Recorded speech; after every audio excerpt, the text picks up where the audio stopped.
Howdy y'all, welcome to Lex Lives. I think it's time we play a little 7 Days to Die. Alright, man, I'll tell you what, I was just sitting here, working away, and, not paying attention to the clock, and then suddenly realized that, hey, you know, work was over a while ago. Why am I still working? Even worse, why am I working for free? Because I'm not going to get paid for work I do after work's over. I don't know what I was thinking. I just got so caught up in the job, I guess. I, part of it had to have been because, I have multiple screens, and so while I'm working, I often have some kind of podcast or show or something playing in the corner of one of the screens while I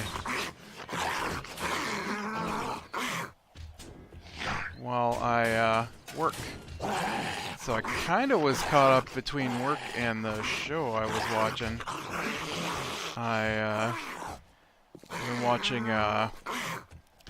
Mindhunter on Netflix, which is pretty good, I guess. I like the first part of this season a lot better than the second part, so I'm just about to the end of season 1 here, I guess. Oh, and I'm on the last episode right now, and I liked it better when they were. I guess I should explain what the show's even about. It's a new show on Netflix. It's about the FBI researchers who coined the term serial killer.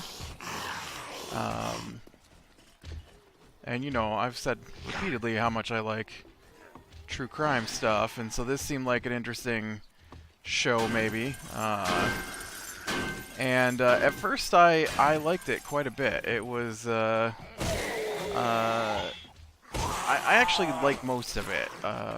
It hasn't changed, I guess, too much, but the main character is so arrogant at this point in the show that he is irritating me.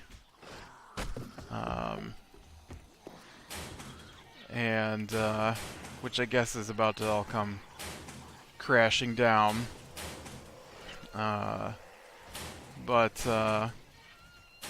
Yeah, I like the science end of things better than the personal relationship side of things that they keep putting in the show. And so I don't know how realistic it is either. I haven't looked up to see if it's based off a true story or anything like that. It seems like it should be. Like, I would hope that they went and interviewed serial killers to learn about serial killers, because that's what the first part of the show was about. Did I? No. But, yeah, that's what I've been watching today while I work. Yeah, I don't know. So far it's been. There's some weird things in it that make me question what they're thinking sometimes. I don't know, I'm really. Whoa, where'd you come from? That guy was not standing there 2 seconds ago, was he? I really feel like I keep getting hung up on scenes that they put into stuff that don't seem to have anything to do with the show. And I've gotta go get delivery. No, where's all these people coming from? I gotta get delivery now. Look, you guys just hang out in school, alright? I gotta go get this delivery. It is more important than you are. It just is, okay? It might not be, I don't know. But it could be. Where's my bike?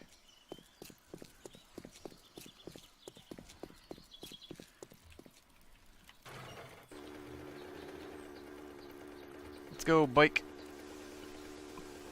You should get me there slightly faster, maybe. Oh, I really don't like going cross-country.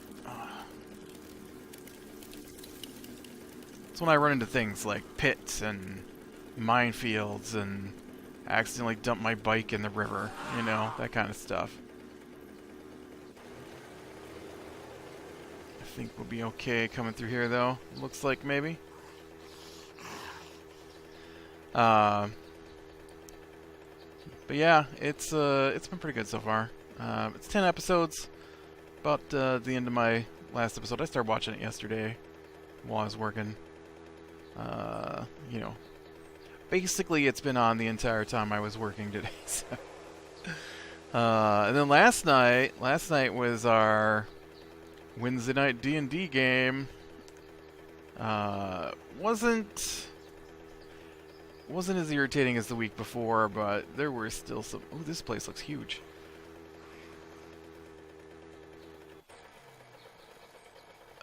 Don't. What is going on here? This is a weird trail that has spawned into this city. This looks pretty large. I might not go back to that place. That down there looks pretty weird.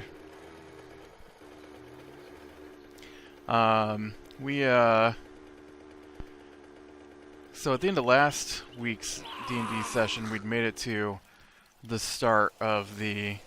Oh, and now I'm out of gas. Great. Great. It's okay. What are you doing, pig? What are you getting so close for? So at the end of last week, we made it to this town, and so we were told that this week that now that we're to this town, we can finally... I don't have the recipe, dang it. We can finally start the module. Now, we've already played 2 weeks since we were supposed to have started this module, so I'm not sure why we're just now getting to this point. But, so he sends us... Our DM sends us a message, and he says... Oh. I don't see it. Is it stuck in the tree? It's stuck in the tree. You see that? It's up in the tree. That's funny. He sends a message. He says, okay, here's the deal. So, the town I sent you to, he didn't send us, but, you know, he said we need to do it at Red Larch to get further information. If I do this, will it come down the tree, or will it get destroyed? Don't make me sad.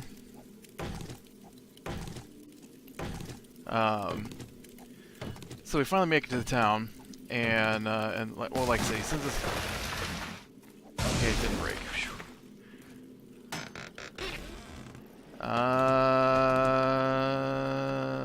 Well, dang it. It wasn't as useful as I was hoping it was going to be. It's alright, though. Now we can tool around this town here and see what we can see. Maybe in the lines of some stores. I'd really like some stores, since you're being really stingy on the stores. I could use another bookstore. Gun store would be nice, maybe. You know, things like that.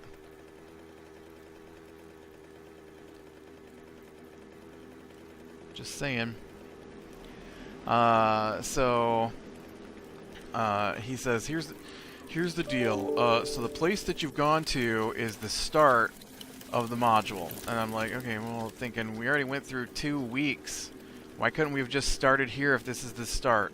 Why did you make us suffer through 2 weeks of nothing then if this is the start? Like, seriously. Why was that your plan? I sent him a whole bunch of messages today. I'm like, dude, you gotta fix this stuff because it's driving me crazy. And so option 1, we skip everything in that town. Now we've had 2 weeks of being told we have to go to this town, and 2 weeks of being told information about things that we're not allowed. We're not allowed. It's called railroading. It's very frowned upon. We're not allowed to search any further into these things because he is not ready for us to do it yet. So then why give us the information? There's a trick to railroading. If you want your people to do something specific, then that's the only information you give them. That's it. It's not that hard. And if they go someplace else, you just move what you wanted to do to the area they moved into. You don't tell them. They don't know that it's railroading. Well, that's a type of railroading. I guess there's 2 types of railroading. One is not allowing your people to act upon their choices, which is the bad one, which is, hey, here's information about this missing guy, and now you can't go research him because I'm not ready for you to actually interact with his storyline yet. That's the bad kinds. The good kind is making it seem like it was their choice to go there in the first place. And that's not what we got. We got, you have to go to this city. Fine. Our choice to go to the city. I'm fine with that. Here's contacts to give you information once you get to the city. That sounds great. It's also important to the story that I'm about to tell. And, you know, and so then we get this message. A, we can skip everything in the town and move on to the stuff that is the appropriate level. Well, why? Well, B, he can pick what he likes and then make it harder. Or C, we can find everything that's supposed to be there and then he will make it harder. So I already experienced his make it harder last time when he nearly killed us. I tried to stress with him today how nearly he killed us. Like, if you've never played the game, when you're playing the game, you have abilities that... Oh man, do I have...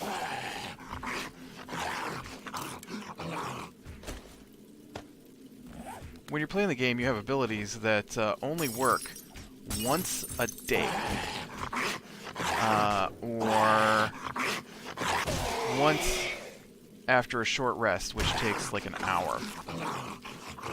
So sometimes it's easy to get a short rest. You're going through the forest, you can camp for a bit and take a short rest, not a big deal. In a dungeon full of monsters, or a castle full of bad guys, or stuff like that, kind of hard to take a short rest. Definitely impossible to take a long rest. And so the way the game is supposed to be played is... Well, not... There's no supposed to be, right? You can play the game however you want, but it is suggested... Let's try it that way. That when you play the game, you take... a couple of short rests and one long rest every 5 to 6 encounters, which is combat. And so, you know, you can get pretty busy and not be able to get your abilities back. So one of my abilities is Relentless Endurance, I think is what it's called. And what it means is, one time during a day, once per day basically, when I am knocked unconscious, which is reduced to 0 hit points, then I remain at 1 hit point and conscious once per day. And then the other thing we got is when you take damage as a spellcaster, some of your spells require you to concentrate on them to make them last longer. And so you have to roll to see if you retain concentration on the spell.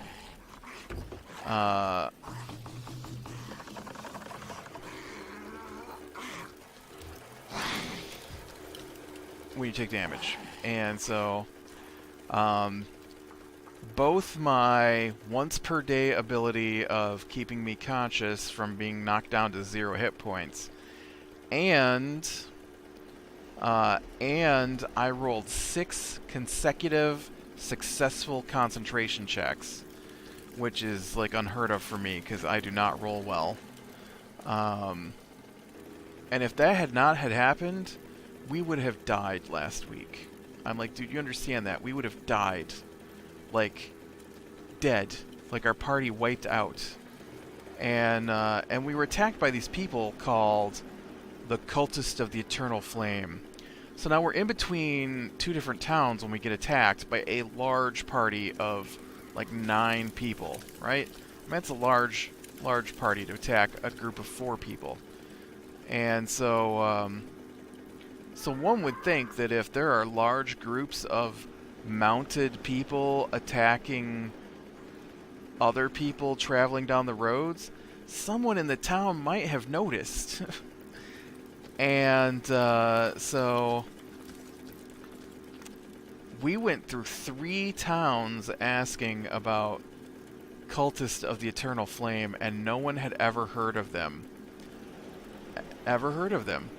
Because, and this is what I was told, he rolled the random encounter chart, got Cultist as his random encounter, and the book does not say that anyone in the towns knows about it. So we, anyways, we get in this town, which he says is finally the start of the campaign that we've been waiting 3 months. This is our 3rd month of waiting to start the new campaign. I thought the last 2 weeks were the start of the campaign, but he informs us this week that this is actually the start of the campaign, the new module, the new story arc, whatever. What is that? That's a weird looking building there. There are no stores. I don't see any stores. I mean, I guess we stopped at the gas station. That's a store. I thought I saw one somewhere else, but man, stores are my place to loot. Where's the bookstore? Where's the gun store? I still don't have calipers. Where's the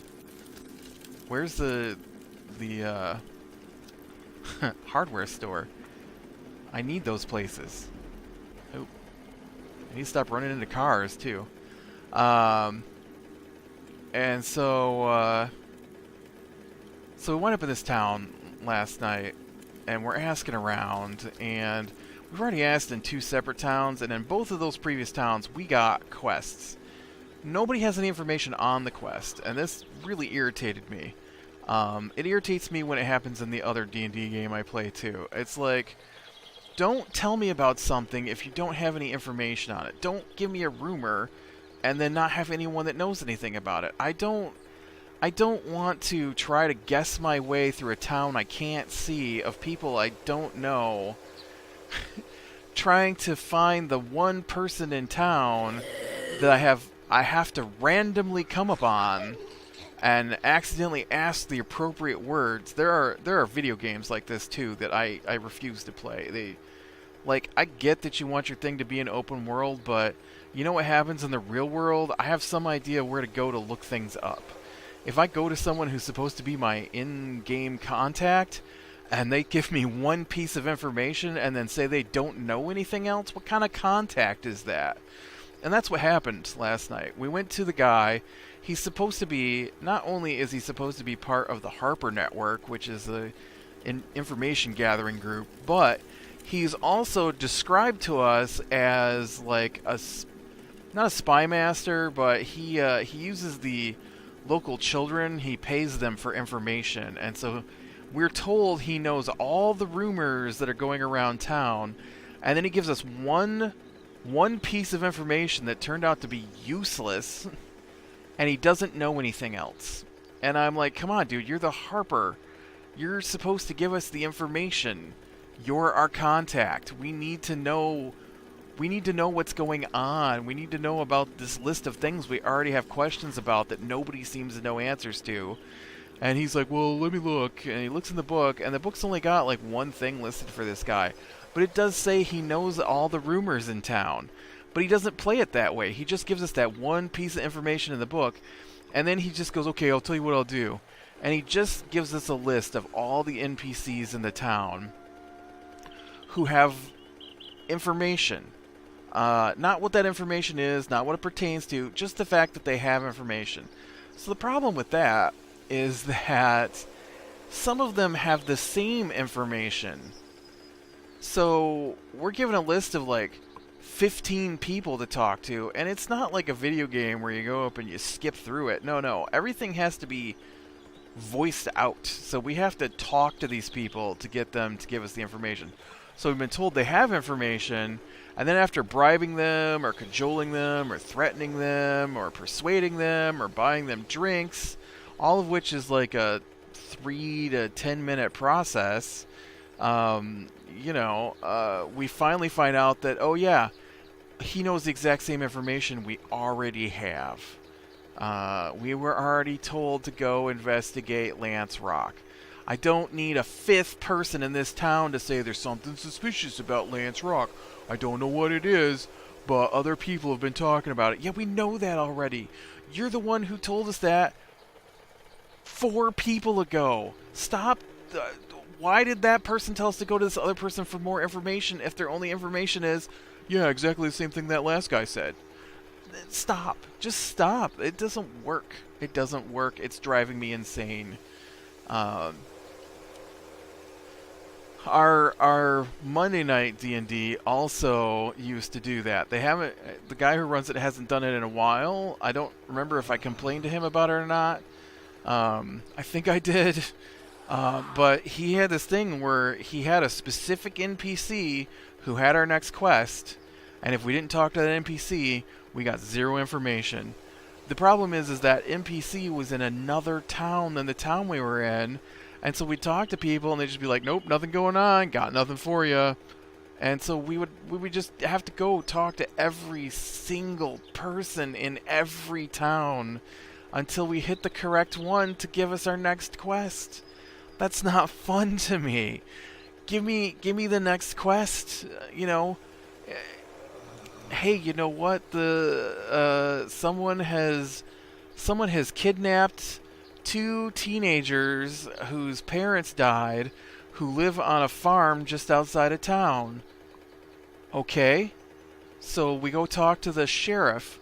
The sheriff says, "Oh yeah, they disappeared. There's no evidence." Okay, well, have you been having problems with raiders? Nope. People just disappear around here. Well, were there tracks? Nope. No tracks. No tracks. Okay, well, do you think we should go look at the farm? Nope, the farm was cleared out. There's no evidence of any kind at the farm. What happened to them? Well, then how do you know they were kidnapped by raiders? Well, because there's a lot of footprints at the farm, but there's no other evidence. And then once they leave the farm, someone has removed the footprints leading away from the farm somehow. And so there's no way for us to know.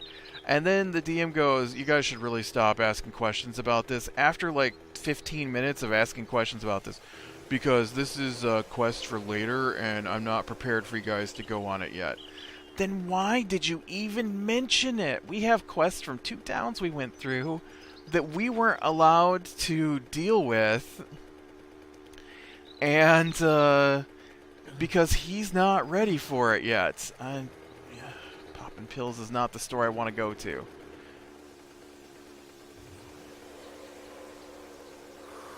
I think that was the store I saw too. I'm gonna have to get off my bike and check my map here. Oh yeah, see, there were 2 of them really close to each other. Alright, well, I'm gonna go to a new town then, because I don't want to stop someplace that doesn't have a decent amount of stores for me to check. And 1 pop of pills is not what I want. It's not what I want. Ooh, that could have been dangerous. Not sure what all those... bags were there for. Oh wait, here's a working stiff. Hey. Sorry, I take it back. I didn't see this working stiff. It's very orange.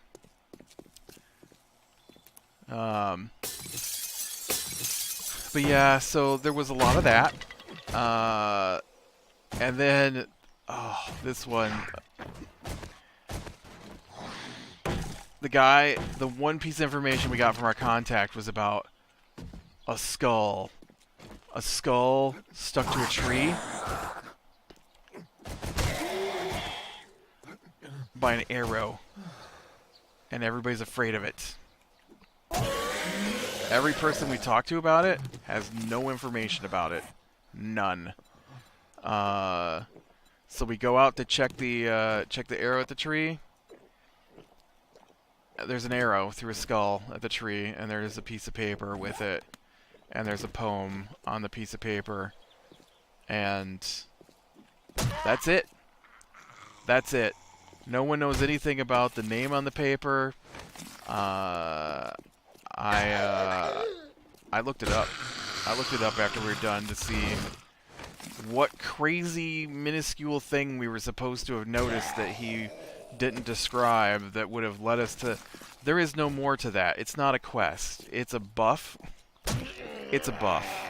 And he didn't even apply it. It's a buff that he did not apply to the character who got it. And so it was useless. It was supposed to be a thing that stopped undead from attacking you. And I don't know why that was a thing. It didn't make any sense. It completely did not make any sense. It was a skull stuck to a tree by a black arrow. And the note was written on human flesh. And it said, like, "You're next." And then it had a name. And the only thing it says in the book is that whoever touches the skull or the arrow, gets a buff that stops undead from attacking them for a little bit. That's it. That's all it does. There's no further quest to that. What is the point? You wasted like 15 minutes of our time because we had to camp out on the way there. We asked all these people information about it before we went. And it wasn't even a thing. And that's in a real module. That's not like something he made up that was dumb. I was in an actual D&D module that we're playing. Why? Why did I just die? Was I bleeding to death and didn't notice? Because now I'm far away from my body. I must have bled to death without noticing. So he finally tells us to go talk to these kids at this store. We go talk to the kids. They tell us to go to this place called Lance Rock. He also told us to go to...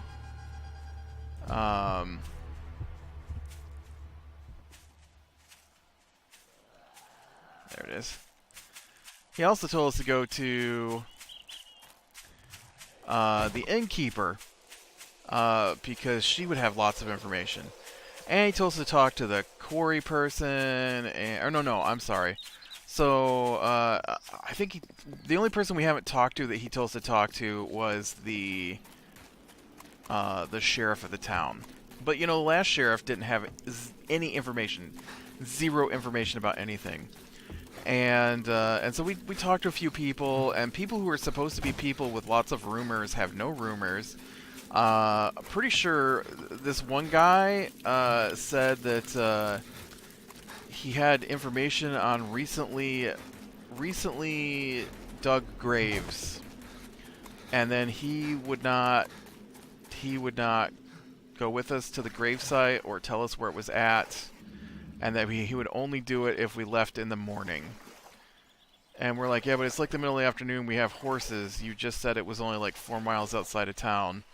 That's not even an hour's ride. I'm not going to be stuck out there at night.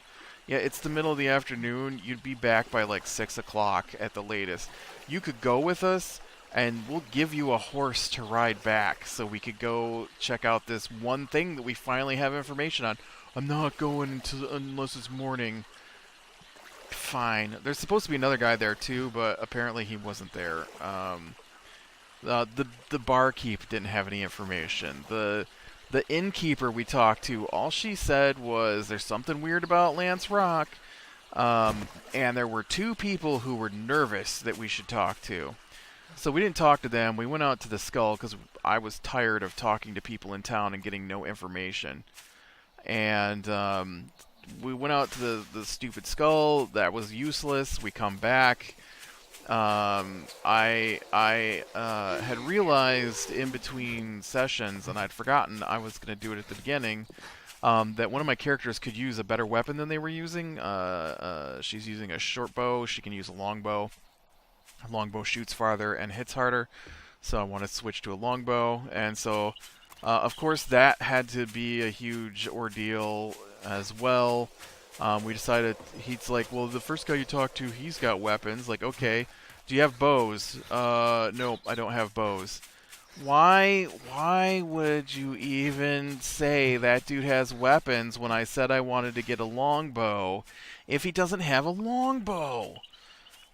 I don't need every piece of information unless it has something to do with what we're doing. Because you don't let us follow up on anything. So I get a bow. And then, because we're down in that area of town, I said, alright, well, let's go ahead and talk to this quarry dude. So the quarry dude had zero information. He told us about something called the Believers, but then nobody will talk to us about the Believers. So I don't know what good that does us. And then we went to the other end of town, to the Stonecutter, which is another quarry on the opposite end of town. And they won't talk to us. And the only information they gave us was the quarry workers won't work at night because they believe that people wearing stone masks are staring at them. So we camped out overnight overlooking the quarry to see these people wearing stone masks. Guess what didn't show up? People in stone masks. We looked for tracks. We rolled really well, like a 19 and a 17. Guess what we couldn't find? Anybody standing on top of the quarry like these people said happened. So, what's the point? I don't want just random stupid rumors. This doesn't make me like this town any better. If my character that I play was a little more melee-oriented, I would be killing, I think, most of this town at this point. I would totally be a murder hobo, as it's called, because I am furious that we can't get any information out of these people. And,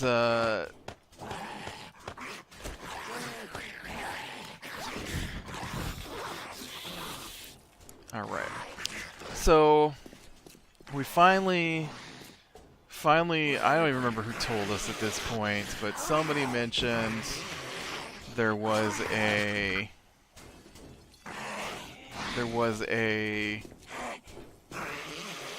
did they mention?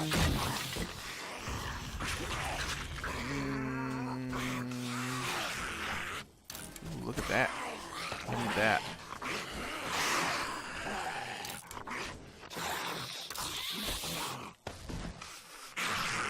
I don't remember how we found out about it, but we finally found out about this cave.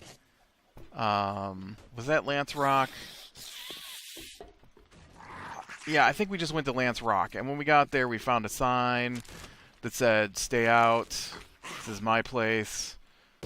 And apparently, we didn't get to say what we were doing. The DM just said that we went down to the cave entrance. We didn't get to look around or anything. We were just... You see a sign that says, "Don't come down here, this is my place," and then you go down there and there's another sign that says, "This is my place," and now you're at the entrance to the cave. What are you going to do? Well, since you walked our characters down here for us, turned out to be a necromancer, so we fought through a few zombies and skeletons. We had another instance of... Oop, I am switching axes right there. Let's go ahead and scrap that one. We had another instance of bad guys moving on the mat after combat has started, and I don't mean, like, taking their turn. I mean, there are zombies and...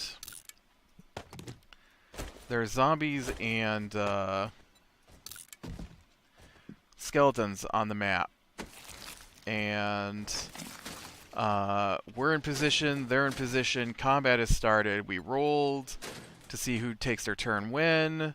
I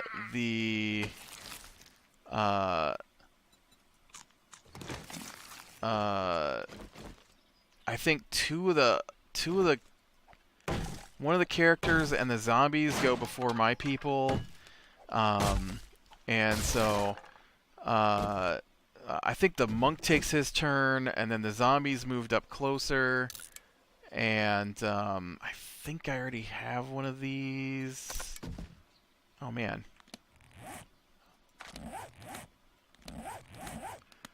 And then it's my character's turn, and so because of where she was positioned, she couldn't move without taking attacks.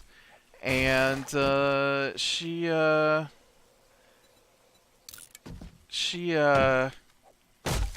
take advantage of one of her abilities. Oh, that's even better than the one I've got. She couldn't take advantage of... Yeah, there's no room in the queue. Of one of her abilities because she has to be standing next... Or the bad guy has to be standing next to someone who's attacking it, one of your allies. And so, she couldn't use it, so she just had to use basic attacks.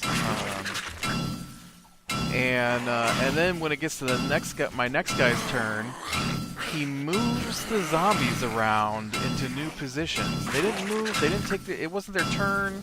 He just said, oh, this guy's supposed to be over here. And moved him into a position where I could have used the first character's special ability, had that zombie been there when she took her turn. And I'm like, dude, you have got to stop moving these guys around while we're playing. Like, on their turn, I get it. It's their turn, they're supposed to move. On our turn, they're not supposed to be shifting because you want to put them in a better tactical position for the bad guys. It doesn't work that way. And he's like, what do you mean? I'm like, well, that was because I was trying to get used to the square sizes. I'm like, no, you moved the characters around, dude. You can't do that. You can't do that.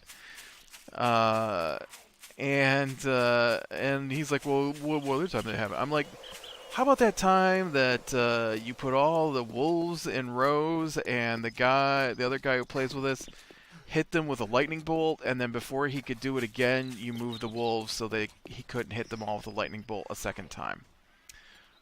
Well, I just didn't think about what would happen with them all. Yeah, too bad for them. It's not their turn. You only get to move on your turn, unless you're going to start letting us move our characters around when it's not our turn so we don't get damaged by stuff.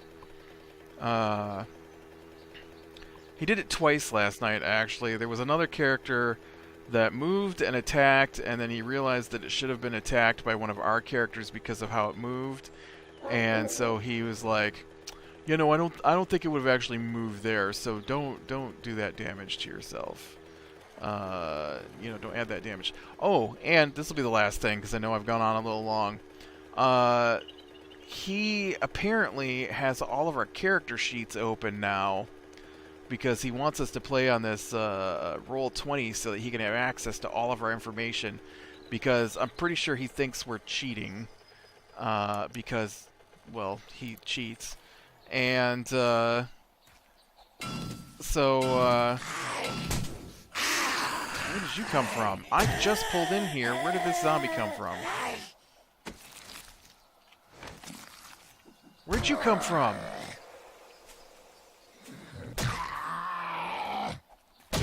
It's getting nighttime. I need to get up on the roof here. Don't break that ladder before I get up on the roof, okay? Thanks. Let's make sure there's no zombies up here. Okay, this is going to be a spot to hide out for the night. This is a huge building.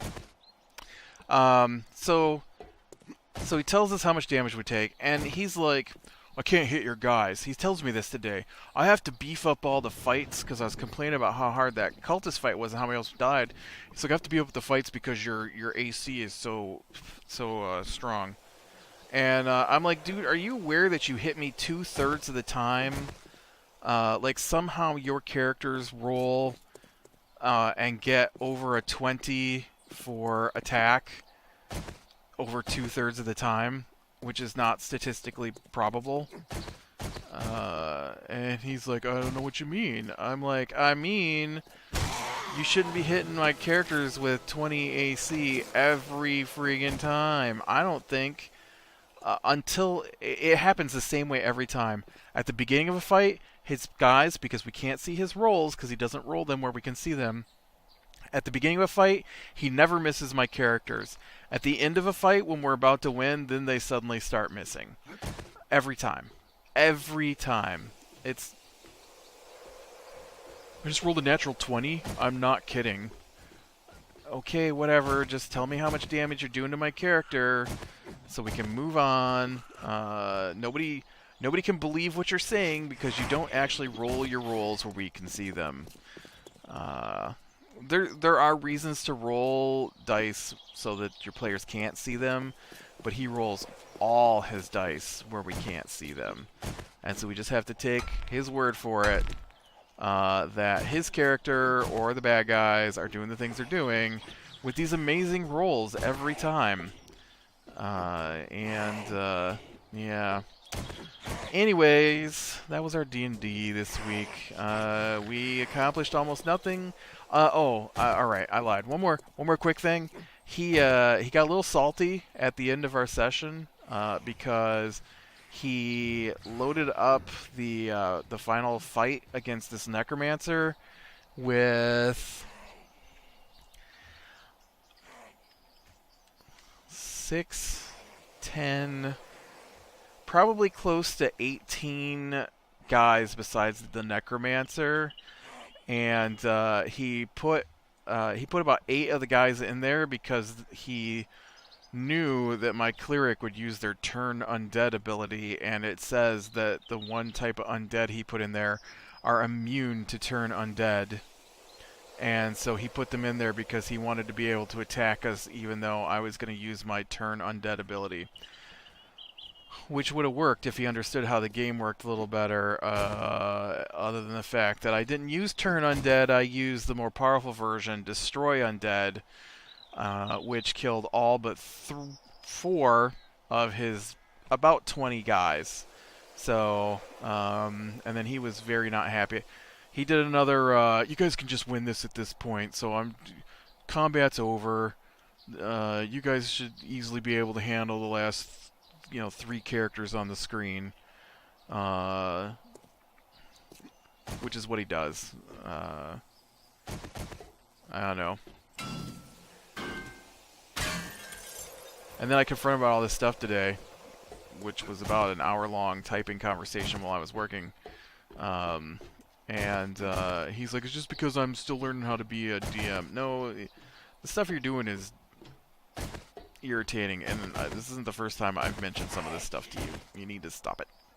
Stop it. Stop moving characters after combat started unless it's their turn. Oh, that's a shovel. That's totally not my bow and arrow. Alright, with that, I am going to... Oh, I totally hit him. I am going to call it a day, so click like if you like. Subscribe, share, catch the next one. And I will talk to you later.